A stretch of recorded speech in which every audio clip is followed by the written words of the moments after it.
ഞാനൊന്ന് അർജുൻ കല്യാണിലേക്ക് പോയി വരാം. Arjun Kalyan, good morning again. ഇന്നിപ്പോൾ സുരക്ഷാ സംവിധാനമൊക്കെ ശക്തിപ്പെടുത്തിയിട്ടുണ്ട്. ആ മേഖല നമുക്കറിയാവുന്നതുപോലെ തണ്ടർ ബോൾട്ട് വളരെ കൃത്യമായി നിരീക്ഷണം നടത്തുന്നൊരു മേഖലയാണ്. മാവോയിസ്റ്റ് സാന്നിധ്യമൊക്കെ രേഖപ്പെടുത്തിയ മേഖല കൂടിയാണ്. ചുറ്റുപാടും കാടാണ്.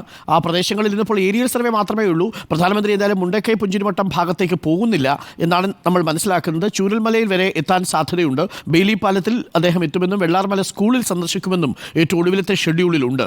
അപ്പോൾ വലിയ സുരക്ഷാ സംവിധാനങ്ങളായിരിക്കുമല്ലോ അല്ലേ പ്രദേശത്താകെ?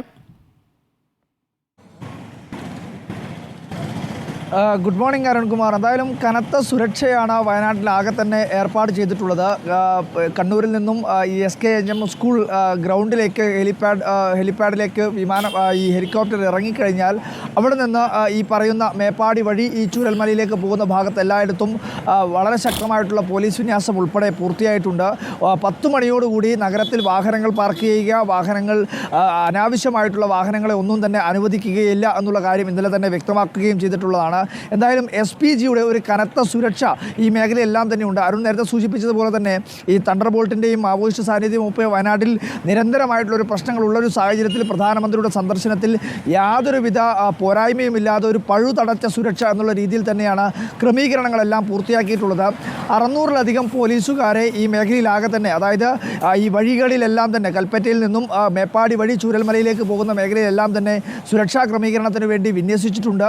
അതിന് പുറമെ മറ്റ് ഈ പറയുന്ന ഫയർഫോഴ്സിൻ്റെ ഉൾപ്പെടെ അംഗങ്ങൾ ഈ മേഖലയിലുണ്ട്. അപ്പോൾ ആവശ്യമായ ഘട്ടങ്ങളിൽ അവരെ കൂടി ഈ സുരക്ഷയുടെ ഭാഗമായി വിന്യസിക്കുമെന്നുള്ള കാര്യം നമുക്ക് മനസ്സിലാവുന്നുണ്ട്. അപ്പോൾ അത്തരത്തിൽ ഇപ്പോൾ നമുക്ക് ദൃശ്യങ്ങളിൽ തന്നെ കാണാൻ വേണ്ടി കഴിയുന്നത് ഈ മേഖലയിലാകെ തന്നെ ബാരിക്കേഡുകൾ ഇപ്പോഴും സ്ഥാപിക്കാൻ വേണ്ടിയിട്ടുള്ള ക്രമീകരണങ്ങളാണ് പൂർത്തിയാവുന്നത്. കാരണം നേരത്തെ ദീപക് മോഹൻ സൂചിപ്പിച്ചിരുന്നു, ഈ നഗരത്തിൽ എല്ലായിടത്തും തന്നെ റോഡിൻ്റെ ഇരുവശങ്ങളിലും ബാരിക്കേഡുകൾ സ്ഥാപിച്ചുകൊണ്ട്, അല്ലെങ്കിൽ ബാരിക്കേഡുകൾ വെച്ച് വാഹനങ്ങളോ അല്ലെങ്കിൽ ആൾക്കാരോ ഈ വാഹനങ്ങൾ പ്രധാനമന്ത്രിയുടെ കോൺവോയ് വാഹനം കടന്നു പോകുന്ന ഘട്ടത്തിൽ അത്തരത്തിൽ ഒരു സുരക്ഷാ പ്രശ്നവും ഇല്ലാത്ത രീതിയിലുള്ള ക്രമീകരണങ്ങൾ പൂർത്തിയാക്കേണ്ടത്. അപ്പോൾ അതിനും ആവശ്യമായിട്ടുള്ള ക്രമീകരണങ്ങൾ പൂർത്തിയാക്കുന്നതാണ് നമുക്ക് ദൃശ്യങ്ങളിൽ കാണാൻ വേണ്ടി കഴിയുന്നത്. അപ്പോൾ ഒരു പഴുതടച്ച സുരക്ഷ എന്ന രീതിയിൽ തന്നെയാണ് പ്രധാനമന്ത്രിക്ക് വയനാട്ടിൽ ഒരുക്കിയിരിക്കുന്നത്.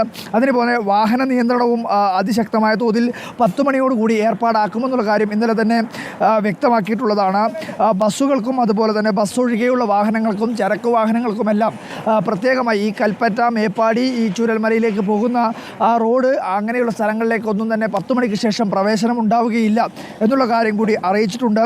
ബത്തേരി ഭാഗത്തു നിന്നും മാനന്തവാടി ഭാഗത്തേക്ക് പോകുന്ന KSRTC ബസ്സുകൾ ഉൾപ്പെടെയുള്ള സ്വകാര്യ ബസ്സുകളും കൽപ്പറ്റ കൈനാട്ടി ജംഗ്ഷൻ കഴിഞ്ഞ് ബൈപ്പാസ് റോഡിൽ കയറിയ ആളുകളെ കയറ്റി ഇറക്കിയതിന് ശേഷം അതുവഴി തന്നെ മടങ്ങിപ്പോകണമെന്നുള്ള അറിയിപ്പുണ്ട്.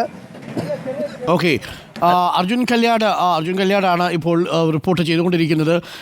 അർജുൻ കല്യാട് പറഞ്ഞതുപോലെ കൽപ്പറ്റ നഗരവും പൂർണ്ണമായും സുരക്ഷാ വലയത്തിലായി കഴിഞ്ഞിരിക്കുന്നു. ബാരിക്കേഡുകളൊക്കെ സ്ഥാപിക്കുന്നു.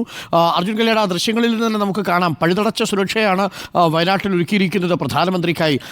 അർജുൻ പറയുന്നത് പോലെ കൽപ്പറ്റ മുതൽ മേപ്പാടി കഴിഞ്ഞ് ചൂരൽമല വരെ എത്തുന്ന പ്രദേശം, അതിൽ പലതും വിജനമായ പ്രദേശങ്ങളിലുണ്ട്. ചിലത് എസ്റ്റേറ്റ് പ്രദേശങ്ങളിലൂടെയൊക്കെയാണ് കടന്നു പോകുന്നത്.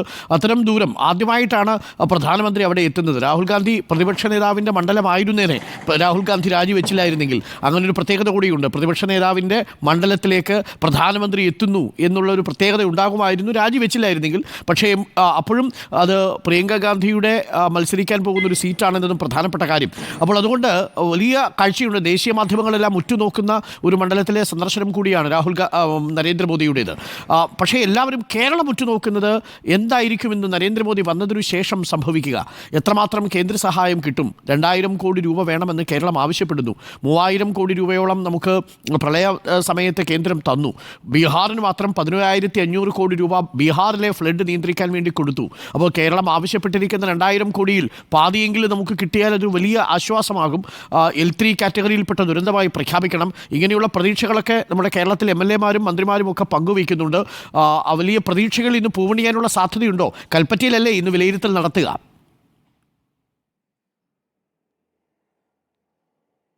തീർച്ചയായിട്ടും പ്രധാനമന്ത്രി ഈ പറയുന്ന ദുരന്ത മേഖല സന്ദർശിച്ചതിന് ശേഷം കൽപ്പറ്റ കലക്ട്രേറ്റിനകത്ത് പ്രത്യേകമായിട്ടുള്ള ഈ ഒരു വീഡിയോ ദൃശ്യങ്ങൾ പ്രധാനമന്ത്രി നേരിട്ട് കാണുന്നുണ്ട്. ഈ ദുരന്തത്തിൻ്റെ വ്യാപ്തി എത്രത്തോളം ഉണ്ട് എന്നുള്ള കാര്യം ഒരിക്കൽ കൂടി പ്രധാനമന്ത്രിയെ ബോധിപ്പിക്കുക അല്ലെങ്കിൽ പ്രധാനമന്ത്രിക്ക് ബോധ്യപ്പെടുത്തുക എന്നുള്ള ഉദ്ദേശത്തിൻ്റെ ഭാഗമായിട്ടാണ് അത്തരത്തിലുള്ളൊരു വീഡിയോ പ്രസൻറ്റേഷൻ കൂടി തയ്യാറാക്കിയിട്ടുള്ളത്. അപ്പോൾ ആ വീഡിയോ പ്രസൻറ്റേഷൻ കൂടി കണ്ടതിന് ശേഷമായിരിക്കും ഒരുപക്ഷെ ഏതെങ്കിലും പത്രക്കുറിപ്പിലോ അല്ലെങ്കിൽ മറ്റോ ഇത്തരത്തിൽ ഏത് പ്രഖ്യാപനമാണ് വയനാടിന് കേന്ദ്ര സർക്കാർ നൽകുന്നത് എന്ന കാര്യത്തിൽ ഒരു വ്യക്തത വരിക. എന്തായാലും ആദ്യഘട്ടം മുതൽ ഈ ദുരന്തമുണ്ടായി ഇതിൻ്റെ രക്ഷാപ്രവർത്തനത്തിൻ്റെ ഒരു ഘട്ടത്തിന് ശേഷം ഇതിനകത്തുള്ള പുനരധിവാസം ഉൾപ്പെടെ ചർച്ചയാവുന്ന ഘട്ടത്തിൽ മന്ത്രിമാരും മുഖ്യമന്ത്രിയും ഉൾപ്പെടെ തന്നെ ഇതിനകത്ത് കൃത്യമായ തോതിലുള്ള ഒരു കേന്ദ്ര സഹായം ഉണ്ടാവേണ്ടതുണ്ട് എന്നുള്ള കാര്യം വ്യക്തമാക്കിയിട്ടുള്ളതാണ്.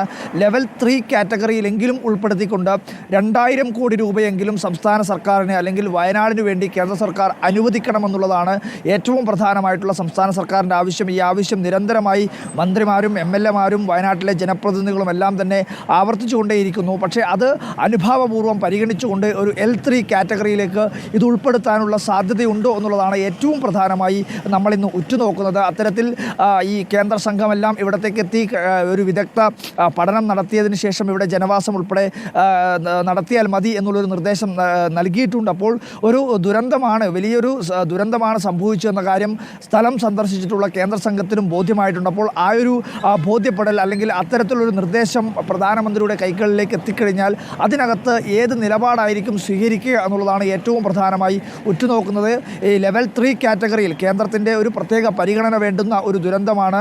അതിന് താഴെയിട്ടുള്ള ലെവൽ 2ഉം ലെവൽ 1ഉം ലെവൽ 0യും ഒക്കെ സംസ്ഥാനവും അതുപോലെ തന്നെ പ്രാദേശിക സർക്കാരുമൊക്കെ പരിഗണിക്കേണ്ട ദുരന്തമായി പരിഗണിക്കേണ്ടത്. അപ്പോൾ ലെവൽ 3 കാറ്റഗറിയിലേക്ക് ഈ ദുരന്തത്തെ പ്രഖ്യാപിച്ചാൽ മാത്രമാണ് കേന്ദ്രത്തിൻ്റെ സഹായങ്ങൾ വലിയ തോതിൽ നമുക്ക് ലഭ്യമാവുകയുള്ളൂ. അപ്പോൾ അത്തരത്തിലൊരു സഹായം ഉണ്ടായാൽ മാത്രമേ ഈ പുനരധിവാസം ഉൾപ്പെടെയുള്ള കാര്യങ്ങൾ പൂർത്തീകരിക്കാൻ വേണ്ടി കഴിയും. ഏകദേശം 100-300-ലധികം കുടുംബങ്ങൾക്ക് പൂർണ്ണമായി തന്നെ വീടും അതുപോലെ തന്നെ അവരുടെ ജീവനോപാധിയും നഷ്ടമായിട്ടുണ്ട്.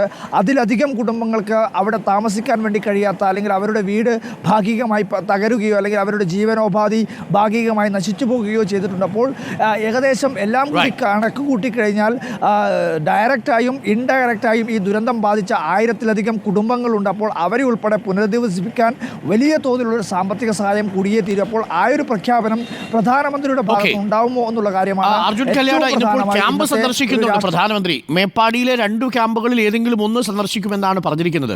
മേപ്പാടി ഗവൺമെൻറ് ഹയർ സെക്കൻഡറി സ്കൂളിലുള്ള ക്യാമ്പ് വലിയ ക്യാമ്പാണ്. 500-ലധികം ആളുകൾ അവിടെയുണ്ട്. അവിടെ വരാനുള്ള സാധ്യതയാണോ കൂടുതൽ ഉണ്ടാവുക? തീർച്ചയായും ഒരുപാട് പേർ പ്രധാനമന്ത്രിയെ കാണാനിരിക്കുന്നുണ്ടാവും.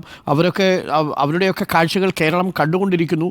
പ്രധാനമന്ത്രി ഒരുപക്ഷെ ഇതൊക്കെ അറിയുന്നുണ്ടാവും. ഈ വിവരങ്ങളെല്ലാം പ്രധാനമന്ത്രി അറിയുന്നുണ്ടാവും. സുരേഷ് ഗോപിയും ഒപ്പമുണ്ട്, പ്രധാനമന്ത്രിക്കൊപ്പമുണ്ട്.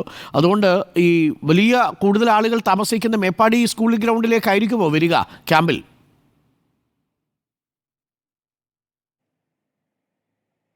അരുൺ, നമ്മൾക്ക് അറിയാൻ വേണ്ടി കഴിയുന്ന വിവരം അനുസരിച്ച് മേപ്പാടിയിലെ ക്യാമ്പിൽ എത്താനുള്ള സാധ്യത വളരെ കുറവാണ്. എന്തായാലും SPGയിൽ നിന്നും അല്ലെങ്കിൽ ഈ സുരക്ഷ ഒരു ഷെഡ്യൂളിൽ നിന്നും നമുക്ക് മനസ്സിലാക്കാൻ വേണ്ടി കഴിയുന്നത് സെൻറ്റ് ജോസഫ് ഹയർ സെക്കൻഡറി സ്കൂളിൽ പ്രവർത്തിക്കുന്ന ക്യാമ്പിലേക്ക് സന്ദർശിക്കാനുള്ള സാധ്യതയാണ് ഈ പറയുന്ന ഷെഡ്യൂളിനകത്ത് ഉൾപ്പെടുത്തിയിട്ടുള്ളത്. ഒരുപക്ഷെ സുരക്ഷാ ക്രമീകരണങ്ങളുടെ ഭാഗമായി അത്തരത്തിൽ ക്യാമ്പുകളുടെ പേരുകൾ അനൗൺസ് ചെയ്യാത്തതാണോ എന്ന് ഒരു സംശയം കൂടിയുണ്ട്.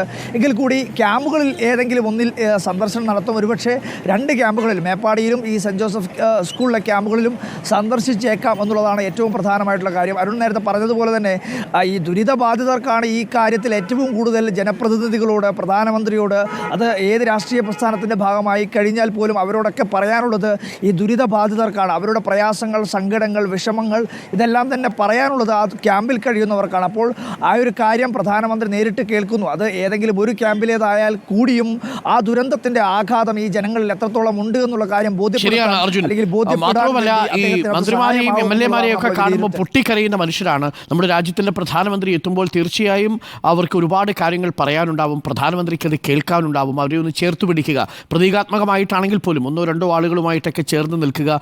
അത് പ്രധാനമന്ത്രിയെ സംബന്ധിച്ചിടത്തോളം നൽകുന്ന പ്രധാനമന്ത്രി വരുമ്പോൾ അവർക്ക് ലഭിക്കുന്ന ആശ്വാസം അത്ര വലുതായിരിക്കും. എന്തായാലും പ്രധാനമന്ത്രി ക്യാമ്പ് സന്ദർശിക്കുമെന്ന് തന്നെ നമുക്ക് കരുതാം.